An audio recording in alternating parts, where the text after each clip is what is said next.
Welcome to the Liberation Lab podcast, insights and interviews for the disruptive educator. I'm honored to have my guest. I'm going to let her introduce herself. So why don't you tell the people who you are, what you do, and why you do it. My name is EbonyJanice. I go by EbonyJanice, which means you should call me EbonyJanice. That's the real way I introduce myself for real. There it And is. I am a free woman on a love journey. And I recently published a book called All the Black Girls Are Activists, a fourth wave womanist pursuit of dreams as radical resistance. And so I think I answered all the questions that you asked for me in my introduction. Why you do it. Why do I do it? Because I'm a free woman on a love journey. That's There it it. is. There it is. I love it. Intentional about being free, staying free, and figuring out how to do it with surrounding and being as much love as possible. You said that freedom is a series of choices. Mm-hmm. I love that framing. Talk to me more about that. Like for our listeners who this is their first time getting in touch with your brilliance, what do you mean when you say freedom is a series of choices? And let's say I'm somebody that's like, all right, well, how do I choose to be free? What does that mean? And I'm Mm-hmm. skeptical. Like, help us today. Mm-hmm. One of my favorite authors is Pearl Cledge, who has written many fiction, nonfiction books, poetry, plays. She's right for Essence years ago. But she has a fiction series um, based out of Atlanta. And it's like a real neighborhood in Atlanta, but the characters are fictional and kind of like the scenarios are fictional. Mm-hmm. And there is a newspaper, I believe it may be called like the Freedom Journal or something like that. There's a newspaper in this fictional series called the Freedom Journal. I feel like I'm making that up, but it's something like that. Mm-hmm. And the woman who works at this newspaper organization, who has been answering the phones there for like 50 so years. Her voicemail says, "You've reached the Freedom Journal. Please leave a detailed message and then don't forget to do something for freedom today." And I feel like I came into the knowing of these books when I was like 18, 19 years old. Mm-hmm. The first love of my life is one of the main characters in this book series, Blue Hamilton. And like, but that really stood out to me. Please leave a detailed message and then don't forget to do something for freedom today. And probably for like the past 20 or so years, that's been my voicemail message, because I just think that that's so profound. I think of it often, don't forget to do something for freedom today.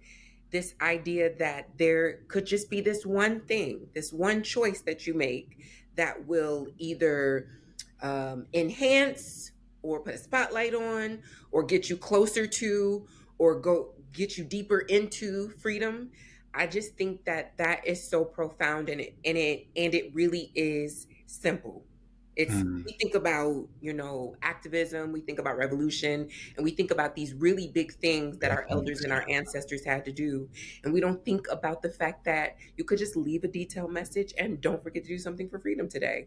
And so when I say that freedom is a series of choices, it's really about just the conscious moment on a daily basis, like these moments, moment by moment, saying, today the thing that I could do for freedom is tell the truth in this moment, be in integrity in this moment, have this conversation that could be very hard, have this conversation that could bring me a lot of pleasure, whatever it is. It's these moments. And then we come to, hopefully not the end of our life, but we come to these moments in our life where we get to reflect on the last year, the last month, the last few days, the last few weeks, and we get to say, have I been contributing to freedom for myself, for others, for my community, for the folk? And hopefully, if we just leave a detailed message and don't forget to do something for freedom today, we will have, something to say like, yes, I'm closer to, we're going to get closer to freedom as a result of this thing, this one Mm-hmm. thing that I did on a daily basis. I love that framing because I think we're almost sometimes when we talk about liberatory work, we're looking for the perfect equation. Right? Like I was, Usually, yes, yes, usually we are. Yeah. Mhm. I was a math teacher for the last, sheesh, too long, for a long time, and it almost seems like we're trying to balance the equation. All right, do we need to do this more? Do we need to do that more? How many more Hmm. people do we need to call in? And we're trying to do all of these things. And not to say that those things are wrong or whatever, but that we forget that liberation starts with these mundane, almost seemingly mundane decisions that we make on an everyday basis, to Hmm. the point where what you just said about pleasure, Hmm. like that itself is a huge deal, because we sometimes don't give ourselves the freedom to experience joy and Hmm. pleasure and the things that we like, Hmm. because we're so busy feeling like we have to push against Hmm. and resist and make statements and do these different things, and we miss out on those things. Hmm. I think that that is a part of the trick of, a global white supremacist, specifically Mm, anti-black society, is that a part of our socialization has erased that even as a conversation, meaning we don't mhm. even know to pursue pleasure, we don't even know to ask those questions. We don't even know that we, could consider that a part of our actual right in this body right now is freedom, is pleasure, is joy, is, all these things. And because I know that a lot, for the most part, Black Americans, and I know a little bit about the demographic of your audience, so I know that I'm not speaking to not Black Americans, Right, right, right. You on the row. Black Americans. Don't get churchy with me because I go all over there. You want to? Well, this turned into a different podcast interview. Don't take me there. I felt something happen to me. Um, but Black Americans we have, whether you were raised Christian or not, we exist in a Christocentric society, and Yeah, we have been socialized in a Christocentric society. And yeah, so much of our behaviors and our morals and our values have been rooted in that, right? Like this particularly Black Christian experience. yeah. And so part of our socialization as a result of slavery um, really is around the idea that there is no freedom except heaven.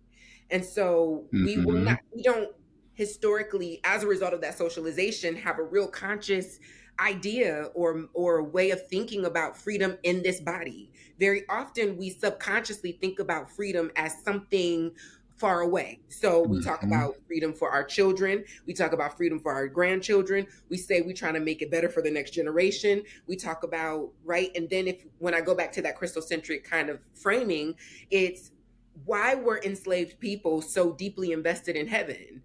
Enslaved people were so deeply invested in heaven because there was going to be no freedom in this body. On this side. Only Yeah. way to be free was, we'll understand it better by and by.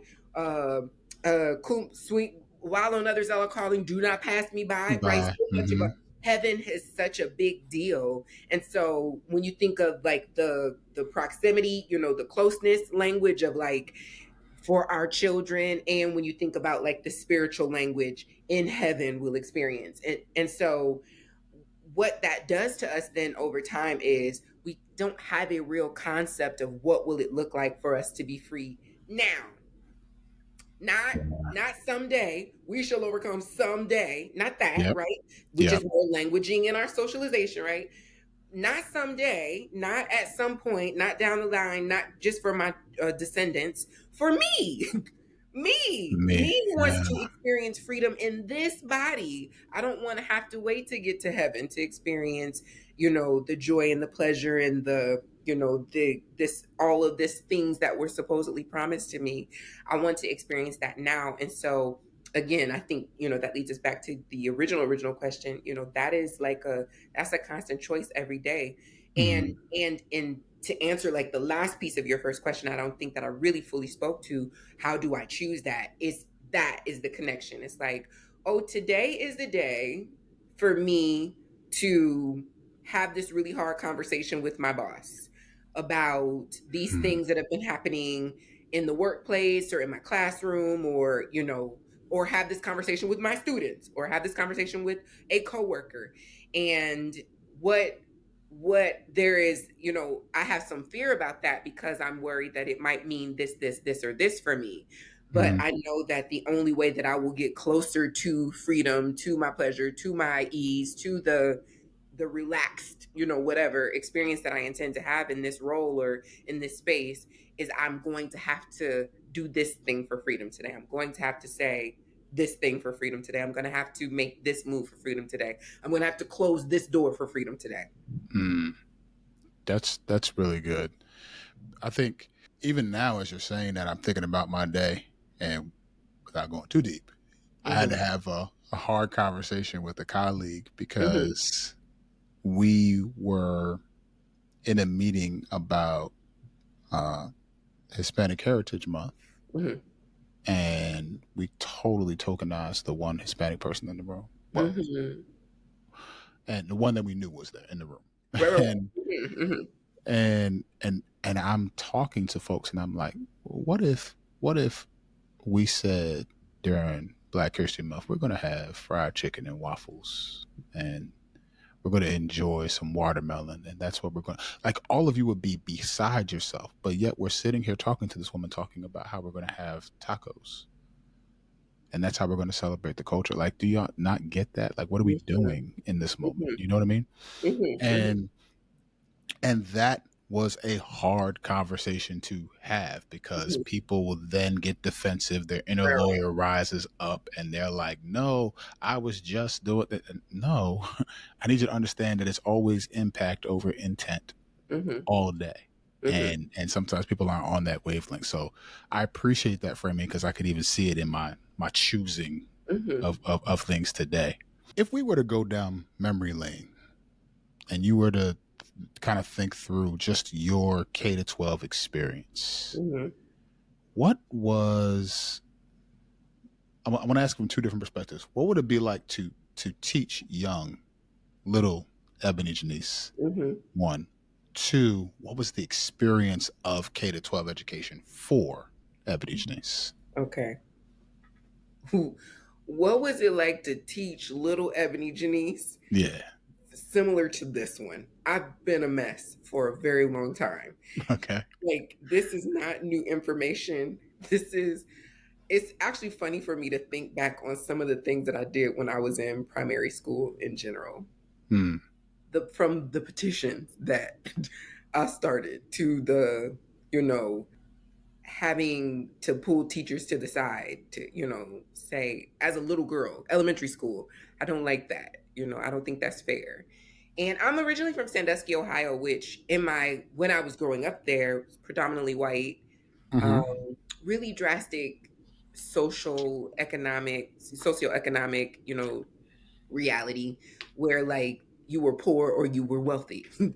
And by wealthy, I mean like own a beach. Like, how do y'all own this beach? Oh, Um, and poor, like, not on a beach, or, renting or, very working class, but like lower, working yeah. class. And I have a conscious knowing of that. I have a conscious knowing as a little girl of the fact that there's a difference between my lived experience and Carolyn Dahlman and Susan Smith, which seems like a super white name, but I really did have a childhood friend named Susan Smith. And Okay.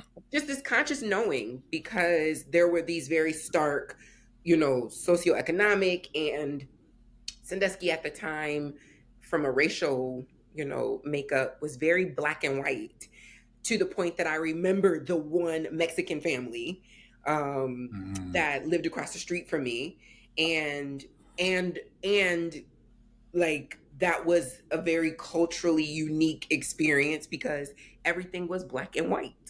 Everything was rich and poor. Everything was, it really was that black and white. And so you can't, there's never been a time in my education, even to elementary school, where you could pee on me and tell me it's raining. Because I, as a very little girl, was like, I don't think this feels fair. You know, Mm. advocating for myself. My name is on the board. I don't think this is fair. I'm going to talk to my mother about this and we're going to have a conversation. So, and my parents really play a major part in that in a lot of ways, even though they were very young. My parents were very young when I was my parents are very young, period. But so of course, like in their 20s, with this little girl who's just kind of a lot. And my parents never told me that that wasn't okay. And I was just talking about this today. My church also, my the leadership at my church, my pastor, even though I grew up in a Southern Baptist denomination, my pastor was very unique that he used to allow me to like be on the microphone. And I have been teaching Sunday school since I was 6, and teaching from preaching from the pulpit since I was 8 years old. And these things matter and impact my education because it really was my voice. You know, my voice Yeah. was never, nobody ever told me you can't say that. You're doing too much, you're too loud. Maybe people tried to make me feel that way, but the leadership in my church and my local community, my family, nobody ever was like, mm-mm, sit down, be quiet. And the last thing I want to say that is I'm also from a very matriarchal family. My Hmm. grandmother raised 6 girls, so I basically grew up with 7 mothers in a lot of ways. And my so when you grow up with a whole bunch of black women who you not finna with me either, you know. Right. And Right. before I had the language of cultural anthropology, I feel like I just was very observant in that way of like kind of like studying this experience that we were having, particularly as Black Christian folk, which is my Yeah. background. All those words to say, I don't feel like it's a major difference now in, you know, who it is that I am. It makes perfect sense that I turned out to be this person. That It's makes not, sense. if it's a surprise to anybody, they were not paying attention. I was Mm. talking to my aunt about this recently. There's this, I used to sing in the gospel choir for our school gospel choir. My aunt was a director. And one time I took the microphone, because I used to be a rapper, period.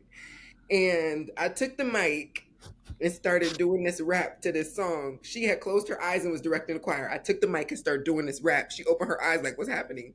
The end of the rap goes, and one more time, just for all of y'all to ask me, his name is Jesus. Jesus Christ, if you nasty. So I feel like it is not a surprise that I turned into this like, okay, she was gonna be teaching something, she was gonna be preaching somewhere, she's gonna be a little bit of a mess, a little bit inappropriate, all these things combined, right? Like I just don't think it's a surprise whatsoever. Yeah.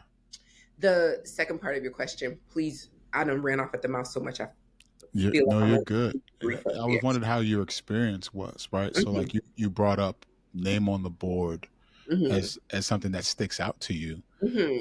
And I put all my cards on the table. I consistently challenge the notion that our schools are set up in such a way, like even from the beginning of their design, right, to not serve Yeah.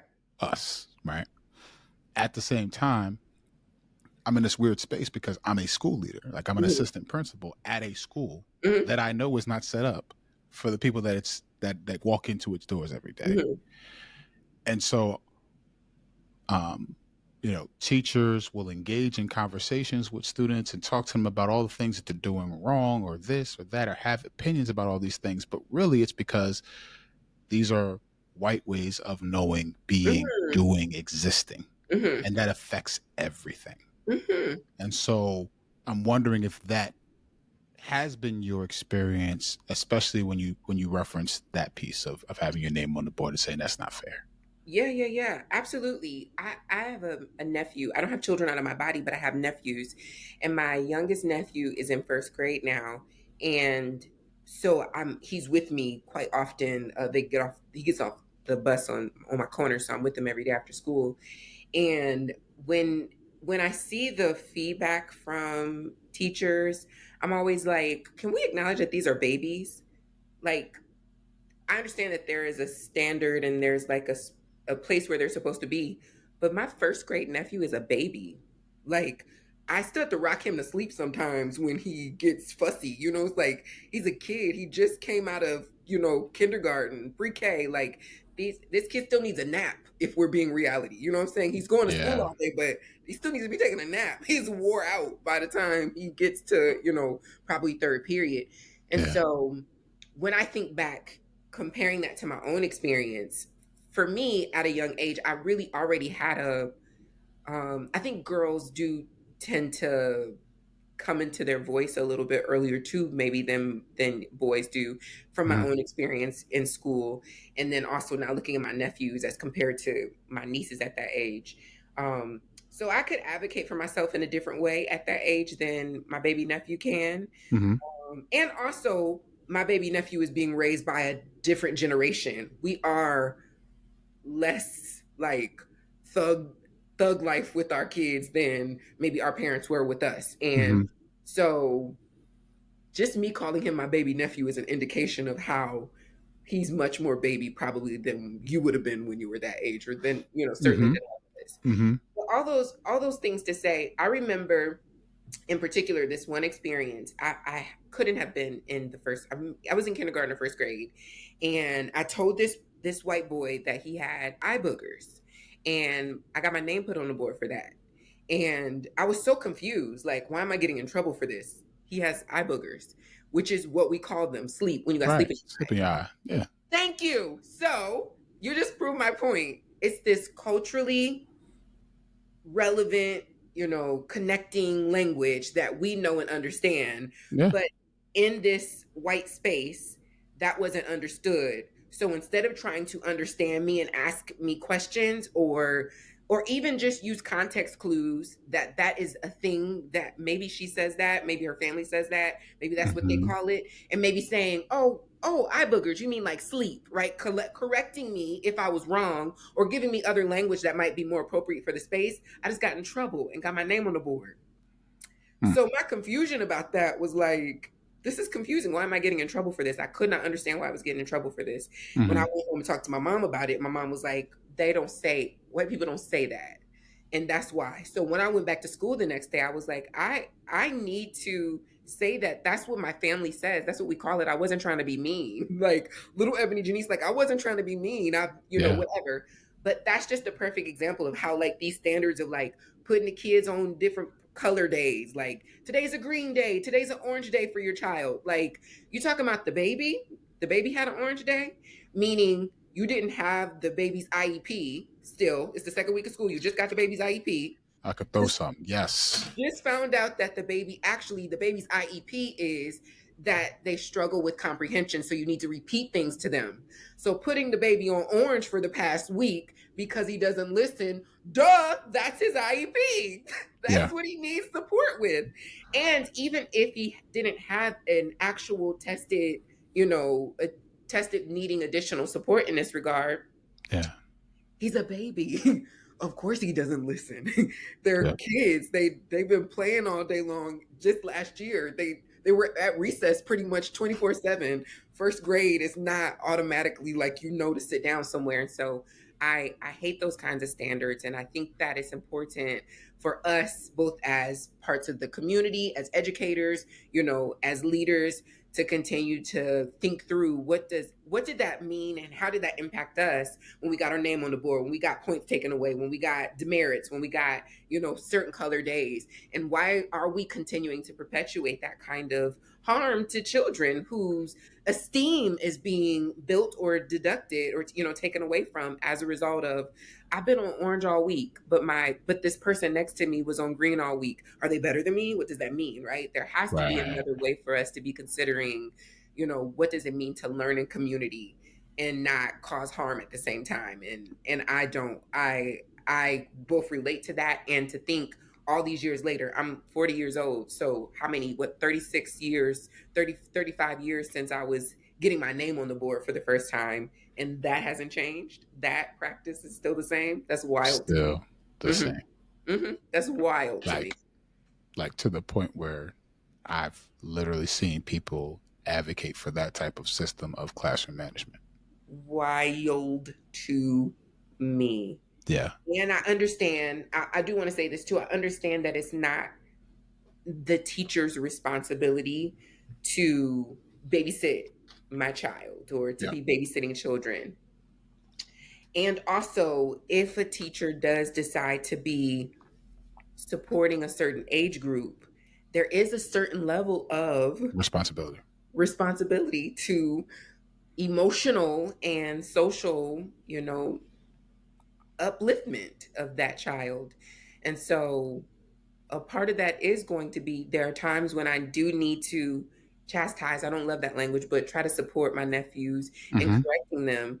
And my tone changes, but I'm still talking to them like babies. Yeah. That's it. Like, I understand that you don't actually know this or you haven't really fully learned this yet. Here's the thing, I'm done with this sermon. You are an adult person and you do things wrong on a daily basis.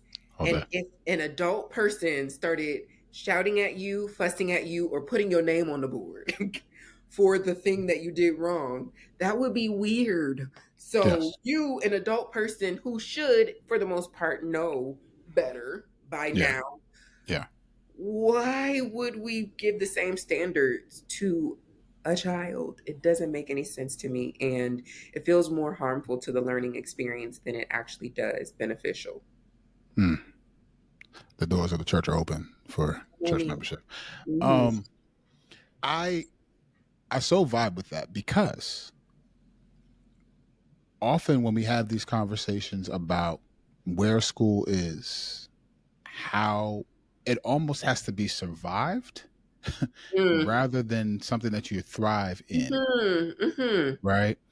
I I love, when I was obviously reading about you and obviously been following for a bit. I love your framing of womanist. Mhm. Now, for those who don't know though, they hear that and they might think feminist. Okay. And there might be some crossover, Mhm. but for folks who may not know, right? Because here's where I'm going. I want us to talk about what that means. Mhm. And then I want us to freedom dream together. What does it mean for us to reimagine this experience so that we can reimagine womanist futures? So bring that question back in a second for sure so that we can Yeah, go. yeah, 'Cause I yeah, love yeah. that.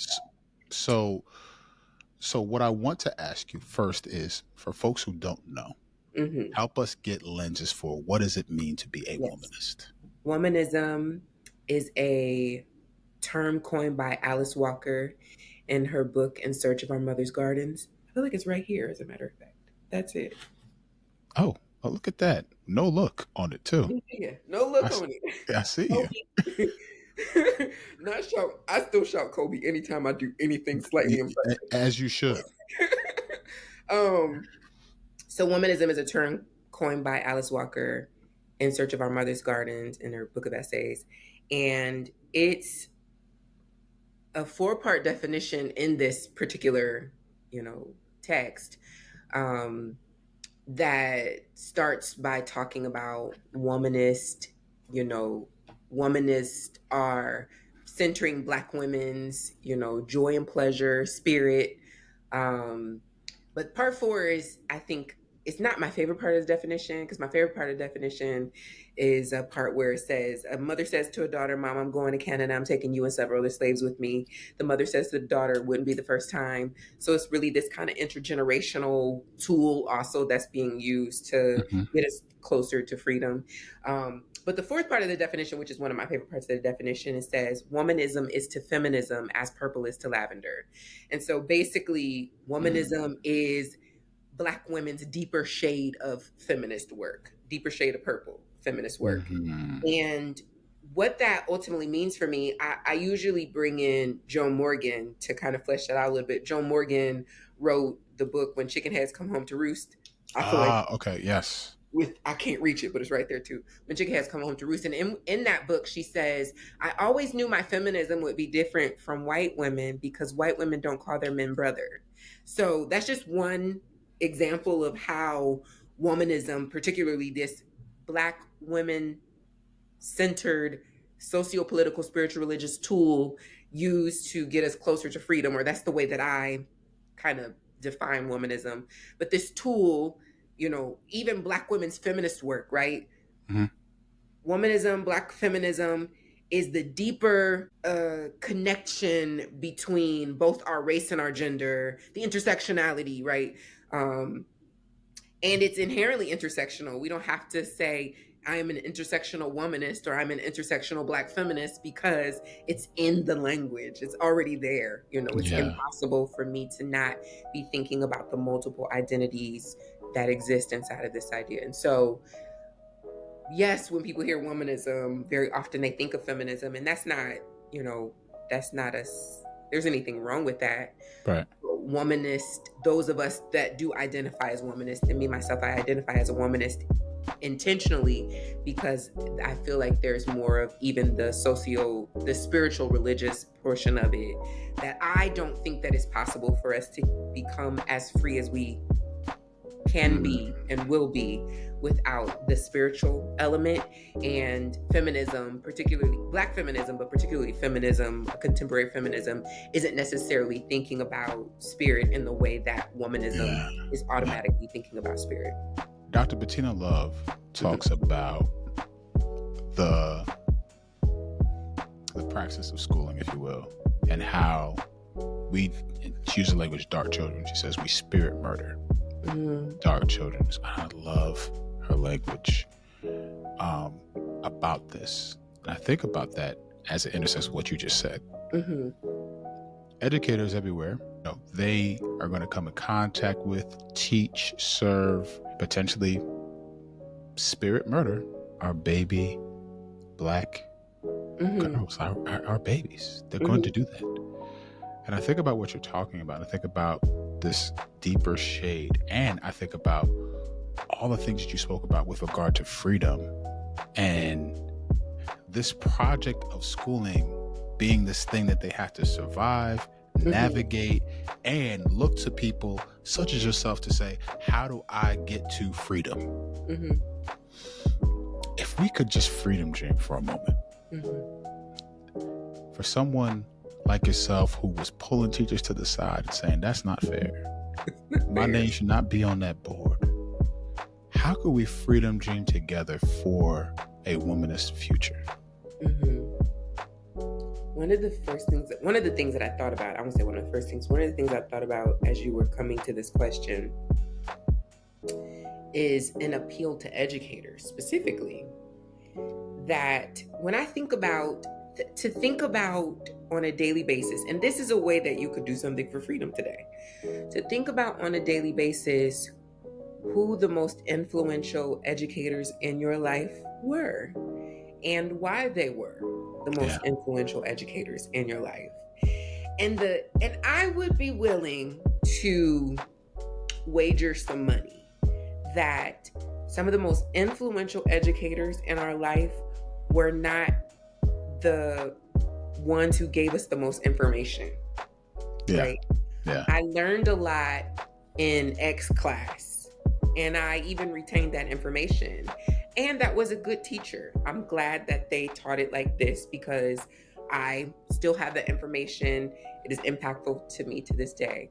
But I don't necessarily know that I would say that teacher, just because they were a great teacher technically, was the most influential teachers, one of the most influential teachers in my life. The most influential teachers in my life just let me show up as myself.